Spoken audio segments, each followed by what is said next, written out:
छात्रों, आज के इस वीडियो में हम दो टॉपिक पे चर्चा करेंगे। बहुत ही छोटे छोटे टॉपिक है, परंतु परीक्षा की दृष्टि से वेरी इंपॉर्टेंट टॉपिक माने जाते हैं। इनसे अधिकांशतः बहुविकल्पीय प्रश्न और कुछ सामान्यतः 2 अंकों वाले परिभाषा वाले भी पूछ लिए जाते हैं। इसलिए हम इन दो टॉपिकों को भी लेके चलेंगे, जिसमें सबसे पहला टॉपिक है पॉलीएम्ब्रियोनी। ठीक है, पॉलीएम्ब्रियोनी को हम कहते हैं बहुभ्रूणता। क्या कहते हैं? बहुभ्रूणता। अब बहुभ्रूणता कहलाता क्या है? सामान्यतः क्या होता है कि एक बीज में क्या होता है, बहुभ्रूणता की अगर परिभाषा की बात करते हैं तो जब एक बीज में एक या एक से अधिक, ठीक है, जब किसी बीज के अंदर एक या एक से अधिक, ठीक, भ्रूण पैदा हो जाता है, ठीक है। तो पैदा हो जाते हैं तो इस क्रिया को क्या कहते हैं? तो इस क्रिया को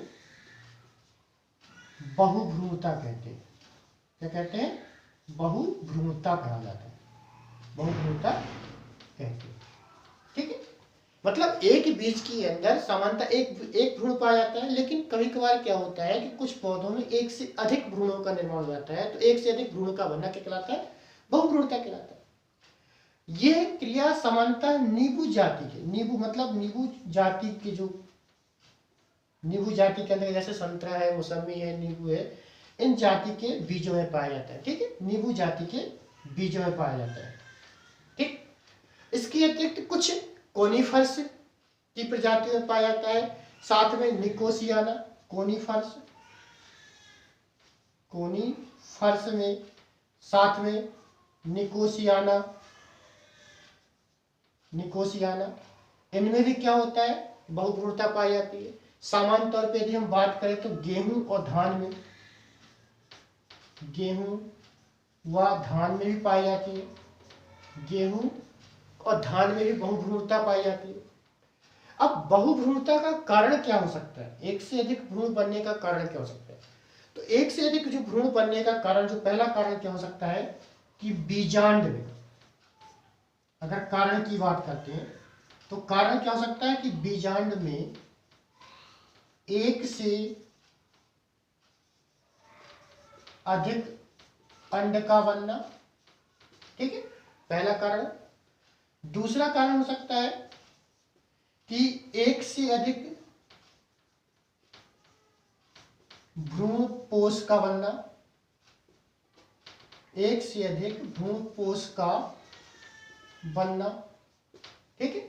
तीसरा कारण हो सकता है कि बनने वाले जो अंडे हैं, एक से अधिक अंडे हैं, उन सब का निषेचित हो जाना, या निषेचन के पश्चात बने जाइगोट का विभाजित हो जाना, ठीक है। जो जाइगोट है वो अगर एक से अधिक टुकड़ों में विभाजित हो जाता है तो प्रत्येक टुकड़ा विकसित होकर क्या बना देता है? भ्रूण बना देता है, ठीक है। तो पॉलीएम्ब्रियोनी या बहुभ्रूणता की परिभाषा होगी जब एक बीज में एक से अधिक भ्रूण पैदा हो जाते हैं तो उस क्रिया को क्या कहते हैं? बहुभ्रूणता कहते हैं। यह क्रिया अधिकांशतः नींबू जाति के बीजों में पाई जाती है, परंतु कुछ कोनिफर्स एवं निकोसियाना जाति के पौधों में भी पाई जाती है। सामान्यतः हम जिन्हें जानते हैं तो गेहूं और धान में भी इस प्रकार की बहुभ्रूणता की क्रिया पाई जाती है। इसके उत्पन्न होने का कारण है बीजांड में एक से अधिक अंडे का बनना, एक से अधिक भ्रूणपोष का बनना, और साथ ही में जाइगोट जो बना है उस जाइगोट का एक से अधिक टुकड़ों में बढ़ जाना, ठीक। इसके बाद हम चर्चा करते हैं हम अपने दूसरे टॉपिक एपोमिक्सिस की। जैसे एपोमिक्सिस की बात करते हैं या आसंग जनन कहते हैं, आसंग जनन, ठीक है। आसंग जनन की क्रिया में क्या होता है कि आसंग जनन वह क्रिया है जिसमें क्या होता है कि लैंगिक जनन करने वाले जीवों, सामान्यतः पौधों की बात करते हैं तो लैंगिक जनन की क्रिया जहां होती रहती है तो उस लैंगिक जनन की क्रिया को हम अलैंगिक जनन की किसी एक विधि के द्वारा क्या प्रतिस्थापित कर देते हैं। मतलब लैंगिक जनन की क्रिया को अलैंगिक जनन की क्रिया द्वारा प्रतिस्थापित करना क्या कहलाता है? असंग जनन कहलाता है। इसे हम एपोमिक्सिस भी कहते हैं। सामान्यतः पौधों में, कुछ पौधों में क्या होता है, लैंगिक जनन की क्रिया हो रही होती है, लेकिन उस लैंगिक जनन की क्रिया को हम अलैंगिक जनन की किसी भी एक विधि के द्वारा, चाहे वो कलम लगाने की विधि, कृत्रिम विधि हो सकती है, पैबंद लगाना हो सकता है, या कहें कि दाब लगाना हो सकता है, या कहें मुकुलन है, विखंडन है, इन क्रियाओं के द्वारा भी अगर हम पौधे को उगा लेते हैं तो ऐसी विधि, ऐसी क्रिया को क्या कहते हैं? हम असंग जनन कहते हैं। मतलब लैंगिक जनन की विधि को हम अलैंगिक जनन की किसी भी एक विधि के द्वारा प्रतिस्थापित कर देते हैं और नया पौधा उगाते हैं, तो उस विधि को क्या कहते हैं? असंग जनन कहते हैं। ठीक है।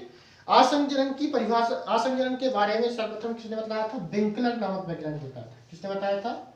विंकलर नामक वैज्ञानिक ने सन 1908 में बतलाया था। ठीक है। और इस क्रिया में, मतलब इस क्रिया के फलस्वरूप क्या होता है कि असंजनन की क्रिया अगर होती है तो इस क्रिया में क्या होता है कि बिना निषेचन के या बिना संलयन के ही नए पौधे की उत्पत्ति या नई संतति की उत्पत्ति होती है। ठीक है। तो हमने जाना बहुभ्रूणता और एपोमिक्सिस या असंजनन की बात करते हैं।